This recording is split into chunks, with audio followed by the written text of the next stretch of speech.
Ada beberapa tipe orang ya, kita sebut saja 2 ya. Tipe orang yang paham kalau dia paham, ya, paham tentang sesuatu. Tapi ada juga yang dia tidak paham kalau dia tidak paham. Ah, ini jenis yang kedua ini yang berbahaya ya.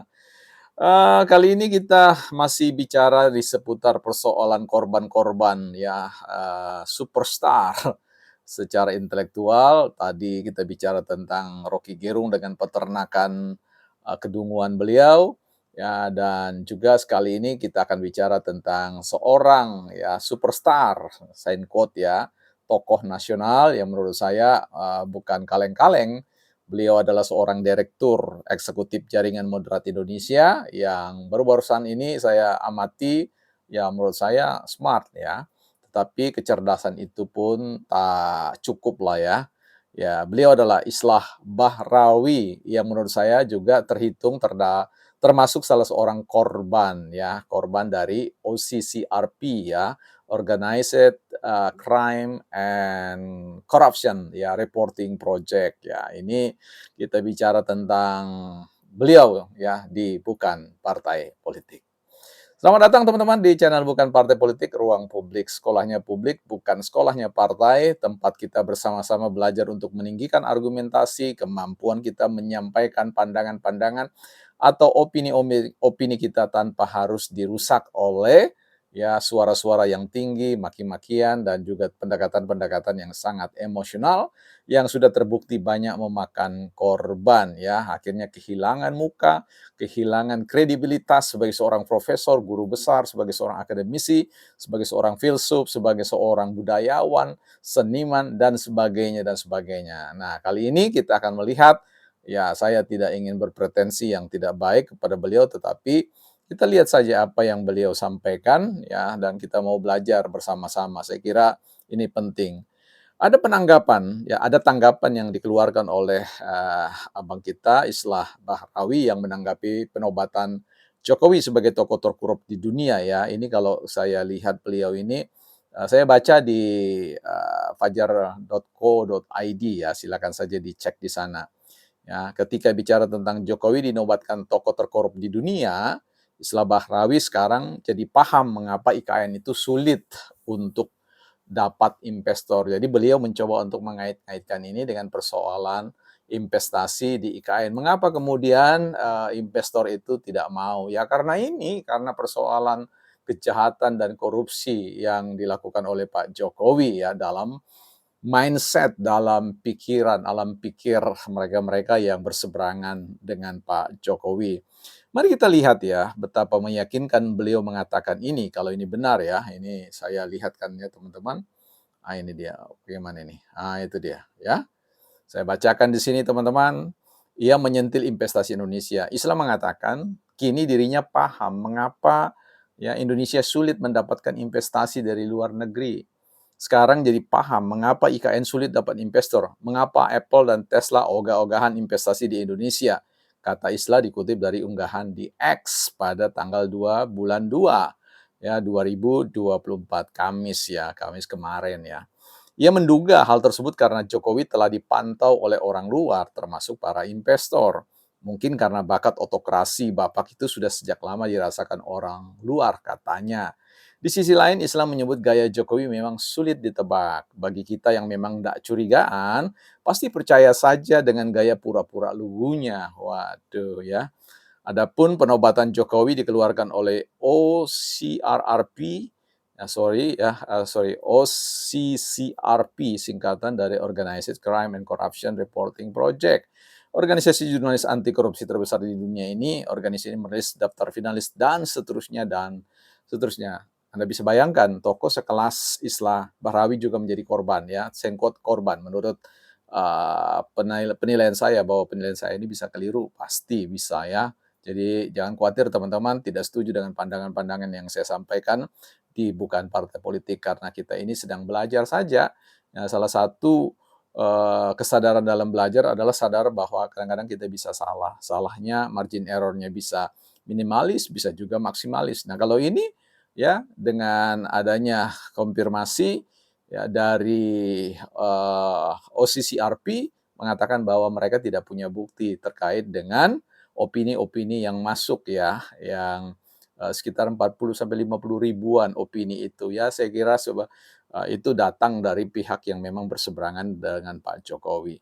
Nah, yang menjadi penting di sini kan kalau kita bicara tentang persoalan kiprah Bang Islah Bahrawi ini kan tidak kaleng-kaleng ya. Beliau ini kan seorang yang didengar, yang seringkali didaulat sebagai seorang pembicara menyangkut tentang persoalan isu terorisme. Ah, ini bahaya lagi nih teman-teman, mengerikan lagi nih. Ya, jadi kalau misalkan orang dengan kualifikasi seperti Pak Abang Islah Bahrawi ini salah memberikan informasi kepada aparat keamanan kita tentang persoalan perilaku terorisme di Indonesia, bisa bayangkan seperti ini. Jadi agak sulit bagi kita untuk bisa percaya lagi kepada Bang Islah Bahrawi ini dalam hal persoalan kredibilitas dari sisi informasi. Nah, ini sengaja diangkat karena ini punya arti penting ya, karena ketokohan beliau ini menurut saya bukan main-main ya, punya kontribusi yang luar biasa bagi konteks pengamanan kalau bicara tentang stabilitas keamanan di negara kita. Karena itu ya kita harus turut menyuarakan kepedulian, keprihatinan terkait dengan performa beliau yang menurut saya bias ketika persoalan politik lagi ya. Jadi politik itu bisa membuat orang kemudian kehilangan wibawa, martabat dan sebagainya ketika dia memang sudah berpihak pada sebuah kepentingan tertentu ya dalam hal ini. Nah, karena itu kita berharap bahwa menunggu komentar seperti mereka-mereka yang ketika ini datang informasinya seperti itu semua langsung kemudian rame-rame menurunkan statement-statement, membangun korelasi hubungan-hubungan dari statement yang sebelumnya dan sebelumnya. Ya, yang kemudian pada akhirnya menurut saya sebuah upaya untuk ya melakukan konfirmasi terhadap apa yang dia tidak pahami, yang belum dimengerti dengan baik. Ya, saya kira begini, kalau kita bicara tentang kebenaran itu tidak bisa ditunggangi oleh pengalaman kita. Dia tidak bisa ditunggangi ya, oleh status atau jabatan kita. Dia tidak bisa ditunggangi oleh opini publik tentang siapa kita ya selama ini gelar-gelar kita. Kebenaran is kebenaran ya. Kebenaran itu tidak bicara tentang majority ya, mau bicara tentang bahwa kalau banyak orang yang memihak maka itulah kebenaran, tidak ya. Bahwa kebenaran akan menjadi sebuah kebenaran bahkan tidak ada satu orang pun yang mempercayainya ya. Jadi kebenaran is kebenaran. Nah, disinilah ya orang-orang kawan kita, abang kita Islah Bahrawi dan teman-teman seperti Rocky Gerung, Repli Harun ya, Prof Ikrar dan yang lain-lain itu menurut saya tidak bisa menunggangi kebenaran ya. Akhirnya mereka terjungkal dari kuda yang mau dicoba, kuda kebenaran yang mereka ingin kendalikan ya. Saya kira ini menjadi sebuah catatan yang menarik untuk kita beri sedikit sign ya, menjadi sebaiknya Bang Islah Bahrawi kembali mencoba untuk mereposisi, meredefine diri, partisipasi karena kita tahu beliau ini masih sangat dibutuhkan oleh Indonesia, tetapi memang perlu kontemplasi yang sangat dalam terkait dengan cara menganalisis sesuatu, cara berpihak kepada sebuah kebenaran ya. Jadi kebenaran itu kalau menyangkut tentang kebenaran analisis, kebenaran yang sifatnya datang dari benak kita, ya sangat mungkin salah ya, sehingga tidak perlu kemudian kita saling berlomba-lomba untuk menjadi the first man to share our opinion ya about something. Jadi jangan biasanya ada kontestasi untuk ingin menjadi yang terdepan dalam memberitakan pemberitaan. Pada akhirnya tanpa cek dan recheck, tanpa analisis yang dalam, pada akhirnya boom ya, meledak, bahkan bukan meledakkan Pak Jokowi, tapi meledakkan marwah sendiri, kredibilitas sendiri ya. Saya kira ini belum terlambat ya buat Bang. Yang lain-lain ya, saya kira persoalan juga dengan Bang Islah Bahrawi ya.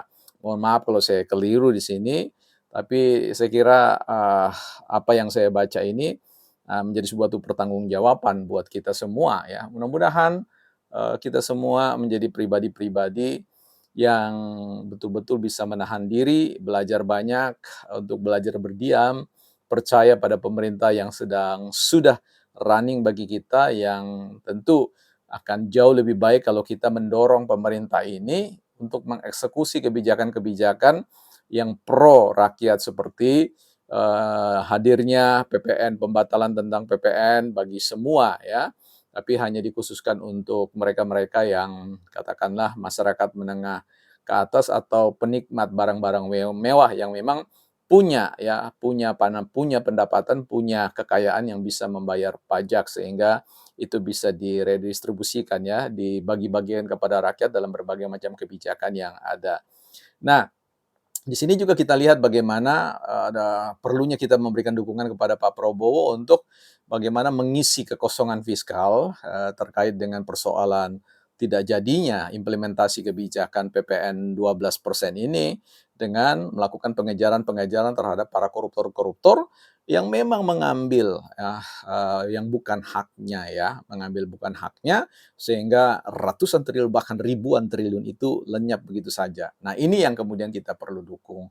Persoalan dengan Pak Jokowi saya kira ya kita sudah melalui semua proses-proses. Kita tidak bisa mundur ke belakang seolah-olah dengan menangani semua hal yang terjadi di belakang itu kita bisa melakukan lompatan-lompatan menjadi Indonesia emas ya saya kira itu impossible atau mustahil ya, bukan partai politik.